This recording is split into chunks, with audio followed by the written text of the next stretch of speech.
Les marchés avec CMC Markets, trading de CFD sur action, Forex et indices. Salut, c'est Trado, voilà la vidéo de mise à jour pour l'indice parisien et pour GenFit qui m'a été demandé de très nombreuses fois. Alors je suis très content ce soir parce que là encore une fois, vous avez pu constater que la force de l'analyse technique c'est quand même de pouvoir s'appuyer sur des probabilités.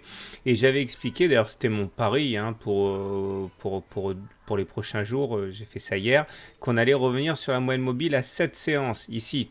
Parce que lorsque l'on clôture à l'intérieur des Bollinger après avoir terminé de faire des clôtures hors Bollinger, il y avait un T1, un T2, puis là une clôture à l'intérieur des Bollinger, j'avais dit généralement on va chercher la M7 et là badaboum, on s'est pris quand même 0,9% dans la tête et on est allé se poser tranquillement sur la moyenne mobile à cette séance, ce qui montre bien que ce que je disais était quand même sur les tablettes de beaucoup de traders. Alors, revenons à nos moutons. Et nous avons une bougie qui est assez moche, ma foi. D'ailleurs, c'est quasiment un Marubozu. Alors, si c'était un petit peu plus grand et pas de mèche haute ni basse, on pourrait parler de Marubozu. Mais le signal est quand même assez négatif. Alors là aussi, on voit bien que le canal noir semble avoir été validé par la séance d'hier. On est bien venu faire contact contre le haut. Donc ça veut dire qu'a priori, un retour sur le bas du canal noir n'est absolument pas à exclure. C'est néanmoins pas vraiment ce que j'envisage parce que regardez les indicateurs techniques, ça reste quand même excessivement haussier. Le super trend est super à 80. Pardon, le stochastique est super à 80, c'est la zone où normalement on n'est pas censé shorter parce qu'on risque de se prendre un autobus dans le visage. Le MACD est au-dessus de son signal et il est positif, pareil, c'est très bon. Le momentum est positif, même s'il est déclinant. Le CCI, alors là c'est important le CCI parce qu'il est toujours très bien orienté, il est à 100, bon, il est à 99,3. Faudrait pas qu'il passe en dessous de 100 parce qu'on aurait un signal de baisse, mais pour l'instant c'est pas le cas, c'est pas pour les 0,7 points qu'on va faire un fromage. Et le trick c'est toujours croissant au-dessus de son signal, donc tous les indicateurs sont excessivement bien orientés, donc à moins de parier sur une inversion de tendance, normalement on devrait plutôt parier sur une reprise de la hausse incessamment. Alors ce qui m'amène donc au tuto du jour qui est consacré au retracement de Fibonacci parce qu'on va en avoir besoin. Alors voilà ce que c'est. Vous avez, si vous découvrez mon blog, très souvent des retracements. J'en ai déjà parlé de ce tuto. Donc lorsque vous avez une jambe de hausse et qu'on va consolider, on va consolider par étage. On va aller chercher les 23,6%. Puis après, si on le casse, on va aller chercher les 38,2%. Puis si on le casse toujours en clôture, on va aller chercher un niveau suivant, etc. Avant éventuellement de repartir vers le haut. Tout ça pour dire que lorsque l'on casse un niveau en clôture, généralement on ne s'arrête pas en apesanteur entre deux niveaux de Fibonacci, on va chercher le niveau suivant. Regardez ce que ça donne, donc ça se trace tout seul, les Fibos, n'ayez pas peur du côté mathématique, ça se trace tout seul. Et regardez, là on a une jambe de hausse sur le CAC, une fois qu'on a eu clôturé au-dessus d'un niveau de Fibonacci, les 23,6, on était tranquille, mais une fois qu'on a cassé ce niveau, on allait chercher un niveau suivant qui était à la fois un objectif et un support, et à partir de là, on a pu rebondir, etc. etc.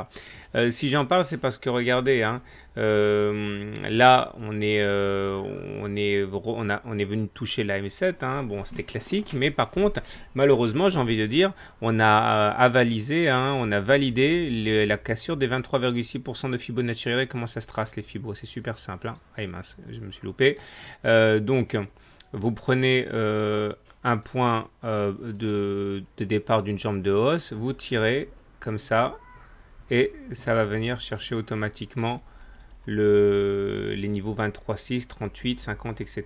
Si vous voulez ouvrir un compte gratuit avec la même station que moi, allez sur la foire aux questions de mon blog. Et donc là, vous regardez, on n'est pas venu toucher les 38,2%. Donc ça va être le pari pour demain. Je parie que même si a priori on n'est pas censé commencer une baisse majeure, je parie qu'on va quand même aller tester ce niveau des 23,6%, enfin des 38,2% de Fibonacci, tout simplement parce que conformément à ce que j'ai dit, on s'arrête rarement en apesanteur avant de repartir éventuellement vers le haut. Voilà. Sinon, pour le reste, c'est très positif. Le SAR est haussier, la M20 haussière, le super trend est haussier. Donc, à moins effectivement d'avoir une grosse inversion de tendance, il n'y a pas de raison de penser que on ne va pas avoir les forces de rebondir. Voilà. Maintenant, avec l'analyse Ishimoku. Donc l'analyse Ishimoku nous montre que la tendance demeure résolument haussière, hein, pour les raisons que j'ai déjà évoquées. On est au-dessus du nuage, on est au-dessus de la Kijun, de la Tenkan.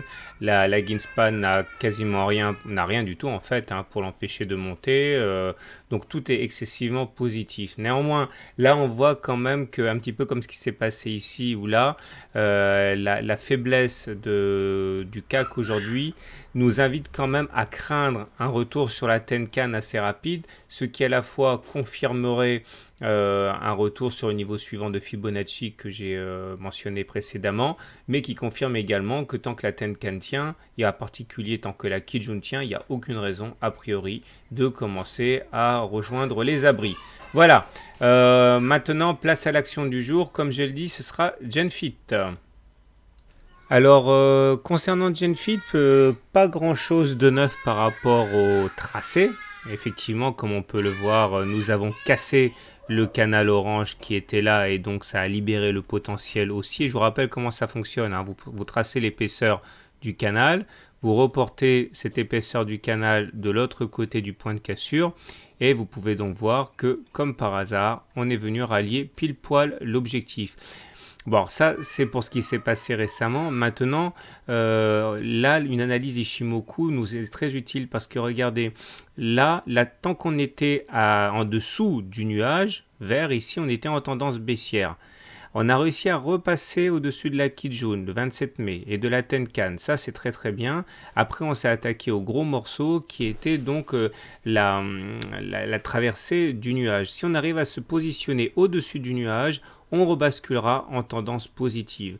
Pour l'instant, on a encore du mal à prendre de l'amplitude par rapport à ce nuage et à basculer donc clairement en tendance positive parce que, regardez, ça, c'est la Chinku ou la Greenspan, et cette Greenspan a tendance à avoir exactement les mêmes comportements par rapport aux obstacles que les cours eux-mêmes, et comme vous pouvez le voir, là, la Greenspan est toujours à l'intérieur du nuage, donc elle a du mal à progresser et c'est ça qui a tendance à bloquer le potentiel de hausse. Donc si on arrive à passer au-dessus de ce nuage et a fortiori lorsque la Greenspan aura également réussi à traverser son nuage, là ce sera le boulevard. Pour l'instant on a vraiment fait le plus gros, il faudrait vraiment s'extraire de ce nuage et valider à travers le passage de la Greenspan au-dessus du nuage et à partir de là ce sera très vrai. Surtout que les indicateurs techniques sont clairement haussiers.